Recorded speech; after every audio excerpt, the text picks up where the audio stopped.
Hey guys, this is Bill from the PHCC Men Clinic, and today I want to talk to you about a topic that's important to not only myself but men in general, and that's men's prostate health awareness. Studies show that just as many men are affected by prostate cancer as women are from breast cancer. One of the key concepts with prostate health is early detection. Okay? In order to do that, we need to know the signs and symptoms, we need to know some modifiable risk factors, and some of the testing that's available to us. And those are the topics we'll be discussing on today's program. Alright, so what is a prostate? Sorry ladies, only men have prostates. And fellas, if your woman comes home and tells you she just went to the doctor to have a prostate check, you may want to question what's going on, okay? Because women do not have prostates. Anyhow, a prostate is a walnut-shaped gland located between the bladder and the penis. This sac right here is called your bladder. This is where the urine collects. We have a tube that runs through this right here. This is the penis. Some are bigger, some are smaller, but nonetheless, this is the penis.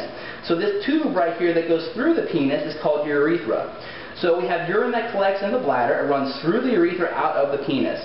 Now normally we don't have problems. We pee fine, everything comes out okay. Once this little walnut-sized gland, the prostate, starts to become inflamed or swollen for any various number of reasons, we could start having problems. Those problems could become, we have a reduced urine flow, we could have painful urination, we could have urine that starts and stops, we could have pain during sex, or any number of different types of manifestations. Alright, now we're going to open lines up to some callers. We'll take a few callers on Skype. Go ahead, caller number 1. Hi, Bill. We watch your show all the time. We were watching today, and I noticed my husband has a little symptom he was talking about. He has pain when we have, after we have sex. He has, I noticed his testicles are a little bit swollen, and he takes forever to take a pee. But Mr. Now, he won't go to the doctor. How can I get him to go to the doctor? Now, Billy, how many times I got to tell you, ain't nobody sticking his finger up his backside, so all right, okay? Great question, great concern. A lot of men don't get checked for prostate problems because they're afraid of having the doctor put a finger in their rectum. And I can tell you that's not the only test, but we'll focus on this and I'll go over their tests after that. It's a very simple procedure actually. You go into your doctor, you tell him some of the signs and symptoms you're having. If he suspects that, he'll do what's called a digital rectal exam, meaning he'll take one gloved finger and he'll put it into your rectum just slightly. As you can see here, it only goes up to about the second knuckle. We're not going any further. We're not going to the wrist or anything. It's just to the second knuckle. And what he's looking for is he's going through your rectum to press on the prostate to see if it's swollen or if it's not rounded or it's different shaped or it's got some kind of mass or bumps or something that's not normal on there. So again, it's a very simple procedure. He'll have you lean over a table and then, like I said, he'll put a gloved finger into your rectum. It takes seconds maybe to do. It's not painful. You may experience a little bit of discomfort, but it's more of a pressure type discomfort than anything else. Again, no pain. It's just discomfort. I think the biggest pain we have as men is more to our ego than anything else. But it's a procedure that's important. It could save your life. Okay? So put your egos aside. If you have problems, signs and symptoms, go get the test done. However, if you're hung up and you still don't want the digital rectal exam, there's other things they can do. For example, we talked about the DRE already, the digital rectal exam, but they can do blood tests. Sometimes blood tests will pick up certain indicators that there's some kind of swelling or inflammation, and then they may have to do further testing based on that. Another test they can do is an ultrasound.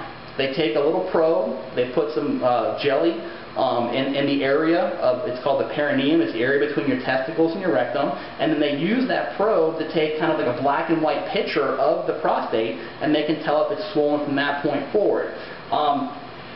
Final thing they can do is a biopsy, a needle biopsy. They don't generally do that right off the bat. There has to be other steps that are done before that. That is going to be sort of an uncomfortable, painful process, but again, that's a last-ditch effort. That's where they take a needle and they put it into the prostate, take tissue out, and do further testing.